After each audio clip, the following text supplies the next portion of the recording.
Welcome to Healing is Hilarious. I'm your host, Rachel LaForce. This is a podcast where personal development meets punchlines. Each week, I'm offering you my own lived experience in diving into topics like self-empowerment, authentic living, and learning how to listen to your inner knowing. Because after all, healing doesn't have to be heavy. It's hilarious.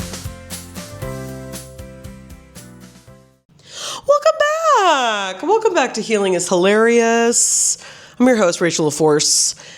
Guys, let's get into it. Last week, I'm so rude. How are you? I hope you're well. I hope you're thriving. I hope if you're not, that you're taking care of yourself and we're moving through. Okay, now let's get started. Last week, we talked all about time to say goodbye. We're done. We've been there. We know it. We could do the whole play in our sleep. It's done. It's dead. It's time to move on, right? And towards the end of that episode, I talked a lot about this sense of ease and a lot of the reason that we hold on to those things and that our self-sabotage is so smooth and she's just like a tricky little bitch is because when you're ready to move on, right? There's these old past versions of ourselves that still want to come with us. And so they're going to get more sophisticated. And one of the ways in which it does that is, and I know I'll give you the example of my life because then it's easier because examples work as a good teaching tool, right? So in my life, even that I have the capacity now to take care of a family and be present in a marriage and nurture work relationships and friendships and be with my family and do some comedy and did the TED Talk and have this podcast and run my business. It's taken me almost 8 years to be able to have the capacity to do those things. And then I realized, why am I not having any fun? And this feels like a torture box. And I was like, oh, it's because you are trying to micromanage every single thing that happens, thinking that somehow, I don't know. I mean, when I stopped and I was like, why are we doing that? And then I was like, didn't really come up with any good answer, right? And so I was like, well, okay, well, what would it be like if it was just easier? And I'm like, well, what do you mean? And it was like, what if we didn't make it hard? And I'm like, what does that mean? Right? And I know as like a spiritual teacher in the space where I'm like, ease, right? And rest. And blah, blah, blah, blah, blah. No one, just blow it out of your ass. Okay. We all know practically, logically, those things. We know that when we sleep, that our body has restoration so that our brain can think better. We're less foggy headed. We're less irritable, right? We know all of these things logically. We're not stupid yet. We often, especially when we are ambitious or high achieving, it is hard to separate that from I will outrun blank. Right? I talk about this all the time in my stand-up where I'm like, every great documentary about a super high achiever, the thesis statement is that they got so good at that thing because they were sad, right? Like their dad abandoned them, or they were, I'm not meaning to make light of this, but they were sexually abused, or they were like, there's always some sort of very real trauma that affects why we are able to have these like wild senses of ambition, success, etc. And I'm not saying that we can't have those things without, unfortunately, being traumatized in different ways. And I always say it's not the trauma Olympics, so we don't have to have something what we would all agree is maybe a more severe trauma versus maybe like you just didn't feel seen by your family. Okay, that'll fuck you up too, right? That'll fuck you up. So it's really looking at these ways that I am complicating my life. I'm saying that I want to find a partner and I'm dating and I'm going, oh, it's so hard to find somebody. It's like, well, are you saying yes to every Tom, Dick, and Harry and Sally that says they want to go out with you? Maybe that's why you're wasting your own time. We know that we're dating now in pursuit of finding a partner. We are going to have to date differently than we have before, right? So we have to look at, even though we're taking the steps, if we're not walking those steps with a new intention, a new outlook, we're just going to take the same horse, different jockey. You with me? So one of the things that I know for me is I overcomplicate things. I overcomplicate systems. I make a meeting out of something that could have been an email. I'll do those dishes later. And then they become so much harder to do rather than just putting the dish in the sink. And I say, it's because I have ADD and I have executive function and, difficult with executive function. And this is all true, that I have sensitivities. And so I have to rest more, and it's not laziness or that it's not consumed by anxiety. And, does it have to be one or the other?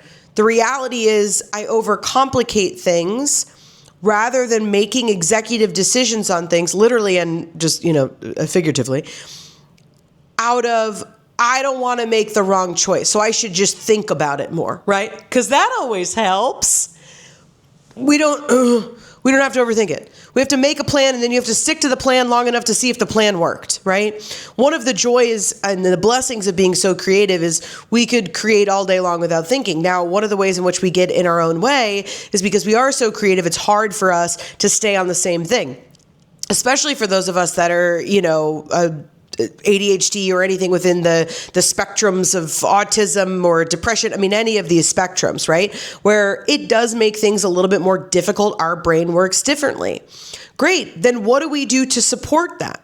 One of the ways that I can support it is going, I know if I have time to think about this, I'm going to think about it for too long. So instead, we're going to make a decision, because guess what? If that decision doesn't work, we can make a new choice. You're right. So I don't need to sit on that email for 4 days. I can respond back of what feels the most honest and makes sense. And then if it doesn't work, we can adjust it. Because the overthinking for me also comes from a place of, now I'm in this position, so I need them to know, chicken nuggets. It doesn't fucking matter, okay? It doesn't matter. People are already going to have their perceptions of you, whether you do everything perfectly or you make every mistake in the book. It does not matter. Because literally everyone else is just projecting onto you what they believe about the world to be true. So you're not even operating. This is where we're going to get real heady, okay? Buckle up. This is when you really realize, like, oh, I am in fact creating my entire reality completely separately from everybody else, and I can decide how easy, how hard, any of those things, right? Like when you start a video game, and you can pick whether you're playing against another person, you're playing against the computer, or you're playing a solo game. Then you can pick what your avatar looks like. You could pick their name. You could pick their clothes, what they wear, right? Then you could even pick what atmosphere. Where are they? Are you in a racing game in Arizona? Or are you racing through the streets of Manhattan? There's all of these. And then is it easy? Is it intermediate? Is it hard? Hopefully you're ahead of me. You know this is going. That's exactly what we can do with our own reality. Okay. So for those of us that has had it on the setting of hard, thinking that we're really doing something, look at how I can do all these hard things. Meanwhile, you could have been getting the same score or higher, just playing easy. And not easy because it's like, oh, this is easy for me to do. But what is at ease? Making it being hard is somehow better. Why? For so many of us that are working through any sort of trauma already, there's already things that are going to be hard. If you're functioning with ADD, autism, any of these things, bipolar, anything that you're moving through, okay, that's already hard, right? That's already the backpack. We don't have to make it any harder. And in fact, could you get really good at letting it be easy? And I know I've had similar podcast episodes to this before, but I think I'm looking at it in a new way, which it's not like ease and more sleep and rest and we don't have to, overproduce. Or it's like you can literally do every single thing you're already doing now. It's not about doing less. It's not about doing more. It's the setting. Could we just set it on ease and see what the fuck happens? Like I was literally like, oh, I have no concept of even what that would potentially be like if I decided to just let it be easy. I don't have to overthink every opportunity that's coming my way, because that's what I was realizing too, right? The universe, sidebar, I also don't mean to just be talking about myself as though this is a therapy session. I really want to be able to share my experiences so that you can see yourself in my experiences. Cool?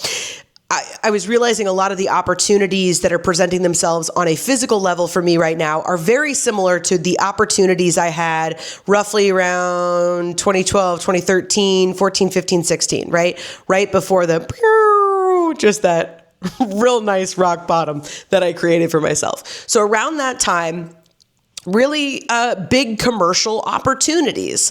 And I, at the time, now looking back, didn't believe that I was worthy of being there, even though I had been putting myself in the position to be in those places. And obviously it was good enough without even doing anything to end up in those places, right? So the self-sabotage move at the time was don't be prepared. None of this was conscious, right? It was like, oh, I couldn't prepare because I had this thing or I had this thing going on or whatever. It's like, You could prepare for just about anything if you make the time and the opportunity to do so, right?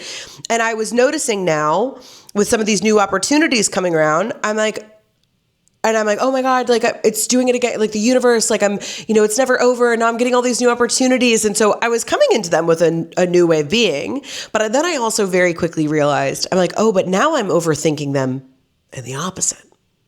Because now there's all this pressure that has been created by no one else but myself of like, oh, well now, like you have to nail it because old versions of you, so boring, so exhaustive. Could we choose just to go, what a beautiful opportunity? What beautiful opportunities that are here. I know that I'm good enough to be here. I know that I'm worthy of being here. I know that if I'm here, or fuck it, even if I'm not, even if I'm in a room with people that I have no business being in, you're still in the motherfucking room, okay? So we don't have to be the most interesting, the funniest, the best, I've got to say that thing so nobody forgets me. It's like, or you could decide that this is your life, this is your avatar, this is what you get to do, and you can just approach everything, but like, isn't this so cool? Don't say that out loud. You may alienate some people, but just, of internally like, this is so cool. This is so cool. This is so fun. Of course I would be here. I've manifested this. I've asked for this. I put the action into being here. This is great. Let's fuck around and find out. Allowing ourselves to be present, truly present. And that means that we may not nail it every time. We may make mistakes. But it's going to be so much easier. This is the real message that I want to deliver to you, which is when we are approaching things big or small, monumental, life-changing, once in a lifetime. I've never done this before. Oh, here we go again. Any of these circumstances, when we are approaching them from a place of play, that is where it truly develops into the next thing that it's supposed to be. Because we are playing within the reality of what it is. We're allowing ourselves to let it be easy. We're allowing ourselves to have a little bit of fun. We've talked about this before. Play and flirtation. If you can flirt with your life, that's when you become the most magnetic. People can't identify it. They don't know why.